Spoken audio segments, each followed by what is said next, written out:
PS Gopakumar, അദ്ദേഹവും syndicate അംഗമാണ്. Telephone ലൈനിൽ ചേരുകയാണ്. ശ്രീ ഗോപകുമാർ, ഇപ്പോൾ മുരളീധരൻ പറഞ്ഞ ഈ വാദത്തോട് താങ്കൾക്ക് യോജിക്കാൻ കഴിയുന്നുണ്ടോ? നീതി കിട്ടി ഇപ്പോൾ രജിസ്ട്രാർക്ക്, അത് സിൻഡിക്കേറ്റ് നൽകുകയും ചെയ്തു, അത് കോടതിയെ ധിക്കരിക്കലല്ല എന്ന്. അല്ല, അദ്ദേഹം പറഞ്ഞത് എന്താണെന്ന് എനിക്ക് കേൾക്കാൻ കഴിഞ്ഞില്ല. അദ്ദേഹം പറയുന്നത് സിൻഡിക്കേറ്റ് കൂടി രജിസ്ട്രാറുടെ സസ്പെൻഷൻ പിൻവലിച്ചുവല്ലോ, അത് നീതിപൂർവമായ ഒരു നടപടിയാണ്. അത് കോടതിയിൽ രജിസ്ട്രാർ കൊടുത്ത ഹർജിയെ അതിനെ ബാധിക്കുന്ന ഒന്നും അതിനകത്തില്ല, കോടതിയെ ബഹുമാനിക്കാതിരിക്കലല്ല എന്ന്. അല്ല, ഇവിടെ കോടതിയുടെ മുമ്പിൽ ഈ വിഷയം എത്തിച്ചത് സിൻഡിക്കേറ്റ് അല്ല.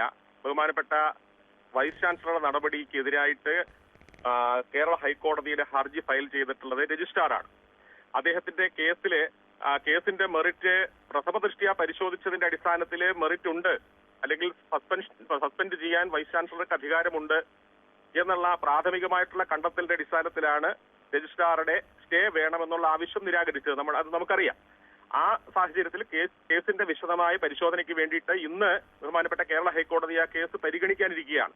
അപ്പോ കേരള ഹൈക്കോടതിയിൽ അദ്ദേഹം കൊടുത്ത ഹർജിയിൽ 5 കക്ഷികളുണ്ട്, എതിർകക്ഷികളുണ്ട്. 5 റെസ്പോണ്ടൻസിൽ 1 കേരള സർവകലാശാലയുടെ സിൻഡിക്കേറ്റ് ആണ്. ആ സിൻഡിക്കേറ്റ് അവരുടെ നിയമപരമായ ബാധ്യത നിറവേറ്റാൻ വേണ്ടിയിട്ടാണ് ഇന്നലെ യോഗം ചേർന്നത്. അതായത് ഫാക്ച്വൽ സ്റ്റേറ്റ്മെന്റ് തയ്യാറാക്കി കേരള ഹൈക്കോടതിയിൽ സബ്മിറ്റ് ചെയ്യണം എന്നുള്ള നിയമപരമായ ബാധ്യത നിറവേറ്റാൻ വേണ്ടി ആ അജണ്ട പ്രകാരമാണ് ബഹുമാനപ്പെട്ട വൈസ് ചാൻസലർ ഇന്നലെ കേരള സർവകലാശാലയുടെ സിൻഡിക്കേറ്റ് യോഗം വിളിച്ചത്. അതനുസരിച്ച് ഇന്നലെ 11 മണിക്ക് സിൻഡിക്കേറ്റ് യോഗം ആരംഭിച്ചു. അജണ്ട പ്രകാരം മീറ്റിംഗിലേക്ക് കടക്കാൻ ചെയർ ശ്രമിക്കുന്ന സമയത്ത് ആ അജണ്ട പ്രകാരമുള്ള ചർച്ച പാടില്ല, ഞങ്ങൾക്ക് മറ്റു ചില കാര്യങ്ങൾ ചർച്ച ചെയ്യണം, രജിസ്ട്രാറെ സസ്പെൻഡ് ചെയ്ത നടപടി റദ്ദ് ചെയ്യണം, ഈ നിലയിലുള്ള കാര്യങ്ങളാണ് ഇടത് സിൻഡിക്കേറ്റ് അംഗങ്ങൾ അവിടെ ഉന്നയിച്ചത്. സ്വാഭാവികമായിട്ടും കോടതിയുടെ പരിഗണന ഇരിക്കുന്ന ഒരു വിഷയമാണ്.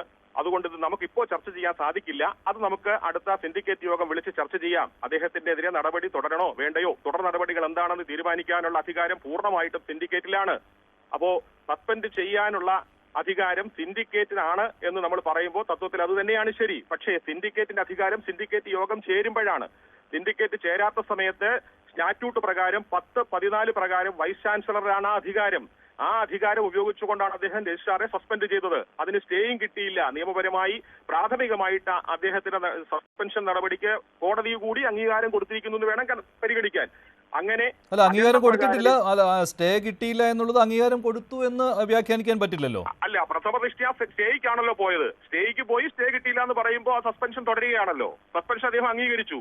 സസ്പെൻഷൻ അംഗീകരിച്ച് പകരം ചാർജും കിട്ടി. സർവകലാശാലയുടെ പ്രവർത്തനം നന്നായി പോകുന്നു. ആ സമയത്ത് കേസ് വീണ്ടും പരിഗണനയ്ക്ക് വരുന്ന സമയത്ത് സിൻഡിക്കേറ്റിന്റെ ബാധ്യത നിറവേറ്റാൻ വേണ്ടിയിട്ട്, സിൻഡിക്കേറ്റ് എന്ന് പറയുമ്പോൾ VCയും കൂടെ ചേർന്നതാണ്, VCയും കൂടെ ഭാഗമാണ്. അങ്ങനെ VC ചെയർ ചെയ്യുന്ന സിൻഡിക്കേറ്റ് യോഗത്തിൽ ആ അജണ്ട പ്രകാരമുള്ള ചർച്ച ചെയ്യാൻ ഞങ്ങൾ അനുവദിക്കില്ല എന്നുള്ള ശാഠ്യമാണ് ഇടത് സിൻഡിക്കേറ്റ് അംഗങ്ങളോട് പ്രകടിപ്പിച്ചത്.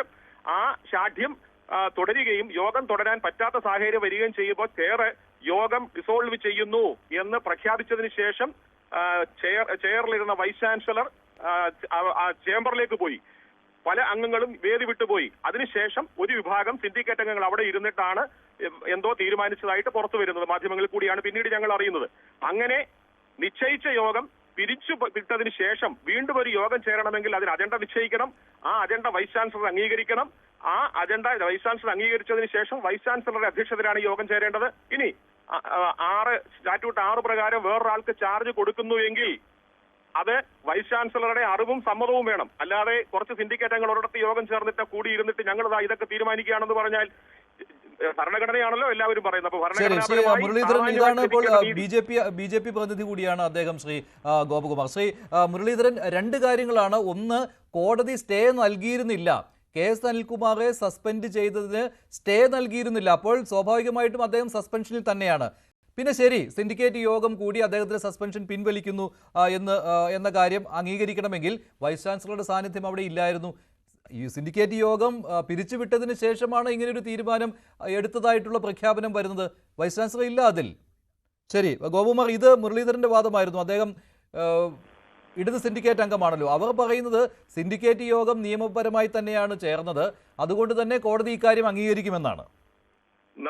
ഈ കാര്യത്തിൽ നമുക്ക് സാമാന്യ ജ്ഞാനമുള്ള ആർക്കും മനസ്സിലാകും. ഒരു യോഗത്തിന് പ്രത്യേകിച്ച് ഇത്രയും സർവകലാശാലയുടെ സിൻഡിക്കേറ്റ് പോലെയുള്ള ഒരു സമുന്നതമായ ബോഡിയിൽ മുൻകൂട്ടി നിശ്ചയിക്കുന്ന അജണ്ട പ്രകാരമാണ് ചർച്ച ചെയ്യുന്നത്. അജണ്ടയ്ക്ക് ഏത് യോഗത്തിലായാലും, ഒരു നാട്ടിലെ ആർട്സ് ആൻഡ് സ്പോർട്സ് ക്ലബ്ബിലായാൽ പോലും അജണ്ട പ്രകാരമാണ് യോഗം നടക്കുന്നത്, കാര്യപരിപാടികൾ മുന്നോട്ട് പോകുന്നത്. അതിന് പുറമേയുള്ള വിഷയം ചർച്ച ചെയ്യണമെങ്കിൽ ചെയറിന്റെ അല്ലെങ്കിൽ അധ്യക്ഷന്റെ അനുമതി വേണം. ഇവിടെ അധ്യക്ഷൻ അനുവദിച്ചിട്ടില്ല. ഇവിടെ മുൻകൂട്ടി നിശ്ചയിച്ച ഒരു അജണ്ട പ്രകാരം യോഗം വിളിക്കുന്നു. ആ യോഗം നടത്താൻ ഒരു വിഭാഗം അനുവദിക്കുന്നില്ല എന്ന് പറയുമ്പോൾ യോഗം വിളിച്ചയാൾ തന്നെ പിരിച്ചുവിട്ടതായിട്ട് പ്രഖ്യാപിച്ച് പുറത്തു പോവുകയാണ്. അങ്ങനെ പോയതിനു ശേഷം ആ യോഗത്തിൽ പങ്കെടുത്ത ചില ആളുകൾ പിന്നീട് എവിടെയെങ്കിലും ഇരുന്നിട്ട് യോഗം ചേർന്നു, ഞങ്ങളിതാ യോഗം ചേർന്നു. അങ്ങനെ ഒരു യോഗത്തിന് അജണ്ട വേണ്ടേ? ആ അജണ്ട സ്റ്റാറ്റ്യൂട്ട് പ്രകാരം വൈസ് ചാൻസലർ അംഗീകരിക്കണ്ടേ? ശരി ഗോപകുമാർ, എന്തായാലും ഇതേക്കുറിച്ചുള്ള തർക്കം തുടരുകയാണ്. കോടതിയാണ്